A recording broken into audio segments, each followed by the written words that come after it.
The Black Grimoire, A Night in Savannah. Subscribe and watch more horror stories on Knock Knock Horror. Dark clouds churned across the sky that evening. The wind had turned cold and restless, carrying the unmistakable smell of an approaching storm. In a dense forest just outside Savannah, Georgia, a small crew of construction workers had been digging into the earth for nearly 3 days, following the orders of a strange, wealthy man who had hired them through a local contractor. Deep in those woods stood an old plantation mansion, abandoned for over a century, its windows broken, its walls choked with vines. Locals avoided the place. Some said it was cursed. Others simply said it was unlucky. But the man who hired the workers didn't care about superstition. His name was Nathan Cole. "Boss," one of the workers called out, wiping sweat and rain from his face. "The weather's getting worse. Maybe we should stop and finish tomorrow." Nathan didn't even turn around. "No," he said flatly. "Whatever's down there comes up tonight." The workers exchanged uneasy glances. They'd been digging for days without finding anything except rocks and roots, and the constant unease of working near that mansion was wearing on them. "We've dug so much already," another worker muttered. "There's nothing here. What is he even looking for?" No one had an answer.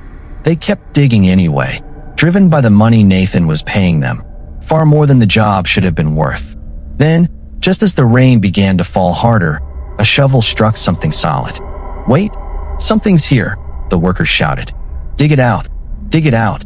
The crew gathered around, clearing away wet soil with their hands until they uncovered it. An old iron box, corroded with rust, its surface covered in strange carved symbols that none of them recognized. Just looking at it sent a chill through the group. "This thing looks evil," one worker whispered, stepping back. "I don't like this." "Move," Nathan snapped, shoving. Form of psychological warfare. He told her about growing up here, about knowing which neighborhoods changed and which ones didn't, about the particular pride of being from somewhere people always wanted to leave. He pulled up to her building. She got out. She said thank you in a way that meant it. He watched her go inside. He drove home thinking about someone else for the first time in a long time. Broken heart. That night around 2 in the morning, lying in bed unable to sleep, Marcus opened his phone. He scrolled past news he didn't want to read. He went to social media. He found himself typing her name in the search bar before he had decided to. He found her profile. Public. He told himself he was just curious. He scrolled through her photos. He read nothing. He noticed everything. Then he saw a post in his feed, an ad. The kind that appears so precisely timed it feels like the phone was listening. Get what you want. Call for real results. Guaranteed. There was a phone number. There was a poorly designed graphic with stars on it. Marcus told himself it was ridiculous. He put his phone down. He picked it up again. He texted the number. He didn't know exactly why. He typed, "I met someone tonight, and I just want her to feel the same way I do." 3 dots. Then, send her photo. Anxious face with sweat. Marcus went to Sophia's public profile. He screenshot one of her photos. He sent it. The response came back in under a minute. "Done. If it works, send $300 to this number. If you don't pay within 72 hours, there are consequences for her, not you." Marcus stared at the screen. Then he told himself it was a scam. Obviously a scam. He put his phone down and went to sleep. In the morning, he had a message from a number he didn't recognize. "Hey, this is Sophia. From last night. You left your phone charger in the back seat." Marcus sat up straight. He had not left his phone charger anywhere. He texted back, "I don't think I did, but thanks for reaching out." She replied, "Huh, okay, that was an excuse. You seemed like you wanted to keep talking." Marcus sat on the edge of his bed for a moment. Then he texted, "I did." They texted for 3 hours. Broken heart. The next 2 weeks were like something Marcus had stopped believing happened to people like him. Sophia texted first most mornings. She sent him voice messages when she was walking between classes, her voice half swallowed by wind and Chicago sound, telling him random things about her day. They met for coffee on Thursday. They went to the Bean on Saturday and stood in front of it looking at their distorted reflections, and she laughed at how tall the reflection made her look. He did not think about the text. He told himself it was obviously a scam and the timing was a coincidence. He believed this enough not to feel guilty. He did not send the $300. Then on the 15th day, Sophia did not text. He waited until noon. He texted good morning. No response. He waited until 3. He texted are you okay? No response. He called. It rang 4 times and went to voicemail. He left a message trying to sound casual about it. By midnight, she hadn't responded to anything. Fearful face. 3 days later, her roommate Jade called him. She had found his number in Sophia's phone. She's not okay, Jade said. She keeps saying your name. She won't eat. She won't go to class. She had to be talked down from the window ledge of our apartment last night. Her voice broke on that last part. She keeps saying if she can't have you, she doesn't want to be here. Marcus, I don't know what's going on, but something is really wrong. I'm coming over, Marcus said. He was already putting on his shoes. Skull. Sophia was sitting in the corner of her room with her knees pulled to her chest when Jade let him in. The room was dark. She had been crying for a long time. He could tell by the specific exhaustion in her face, the kind that comes after your body has used everything it has for something and has nothing left. When she saw him, she stood up and crossed the room and held on to him with a strength that didn't match how small she looked. You came, she said. Of course I came. He held her. Sophia, talk to me. What's happening? She pulled back enough to look at him. Her eyes were red. She was trembling slightly. I don't know, she said. I don't know what's happening to me. It's like every time I'm not talking to you or thinking about you, I can't feel anything else. I can't breathe right. I tried to go to class yesterday, and I got to the door, and I just couldn't. She pressed her hands to her face. I know this is crazy. I know it's only been 2 weeks.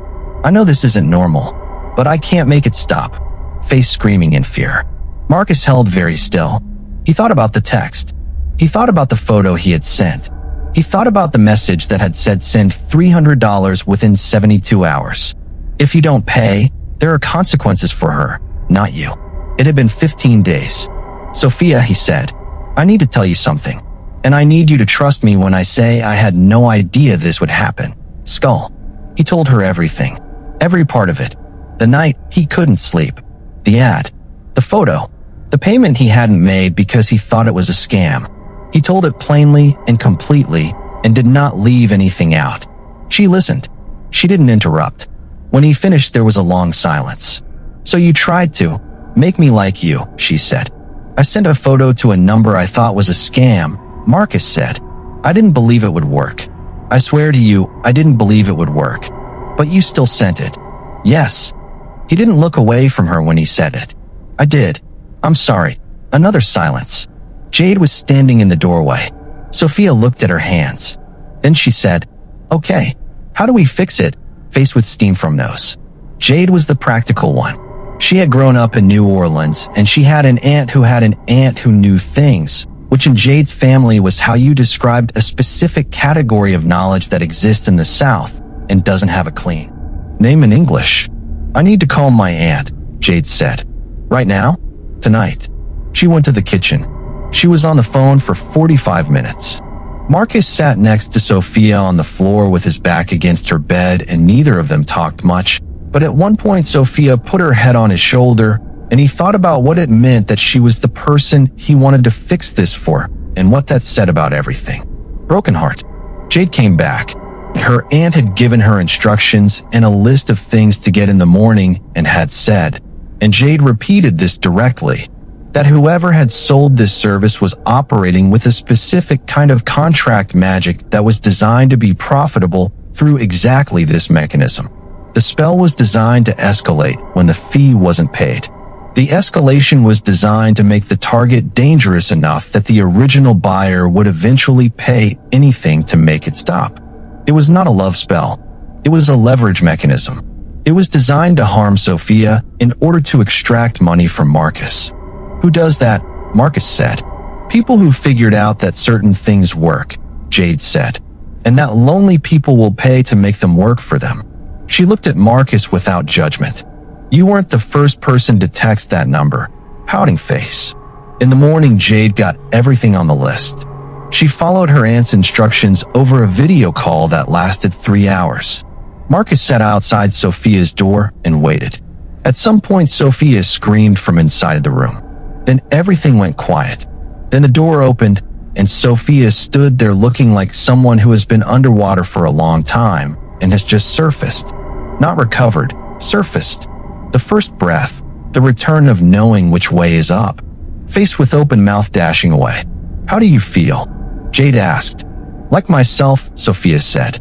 She looked at her own hands like she was checking they were attached. "I feel like myself." She looked at Marcus. "I'm so angry at you." "You should be," he said. "You took something from me. The choice. Whether I felt this way or not. You took that." She wasn't yelling. She was very quiet. "I know you didn't know it would work. But you tried." "I know." "Why?" Marcus thought about the answer for a long time before he gave it. "Because I wanted something so badly, I didn't stop to think about whether I had the right to want it that way. I thought I was harmless. I told myself I was harmless." He looked at his hands. "That's the thing about thinking you're harmless. It lets you do things you shouldn't do." Sophia was quiet for a while. Then she said, "The coffee was real. Whatever we talked about on that drive was real. That part didn't come from whatever that was." "I know," he said. "I'm not saying I forgive you. I'm saying I know the difference." She sat down across from him. "I need you to understand what you did. Not just that it went wrong. What the thing you did was, even if it had worked exactly like you thought you wanted it to." Crying face. "I understand it," Marcus said. "I understand it now." "Good." She folded her hands in her lap. "Now I need you to go home and let me figure out what I want to do with that information. Without magic. Without someone else deciding for me." Marcus went home. Broken heart. He found the number he had texted and reported it to every platform he could find. He wrote down the screenshots and sent them to the Chicago police non-emergency line, who told him it was difficult to pursue but took the report. He contacted 3 separate consumer fraud organizations. He did not expect any of it to result in anything. He did it anyway because doing nothing felt like the wrong answer, and doing something wrong felt like the only right next step. 6 weeks later, Sophia texted him. "Coffee." He didn't respond immediately. He sat with the message for an hour.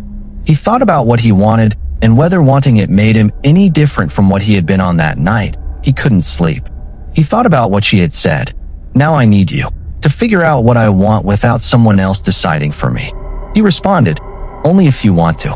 And if you change your mind, I'll understand." She replied, "I wouldn't have texted if I didn't want to." He responded, "Fair." They met for coffee on a Sunday morning. They talked for 3 hours. Neither of them mentioned the 2 weeks in between. There was a lot to figure out and no magic involved in any of it, which was exactly how it should have been. Hot beverage. The end ghost.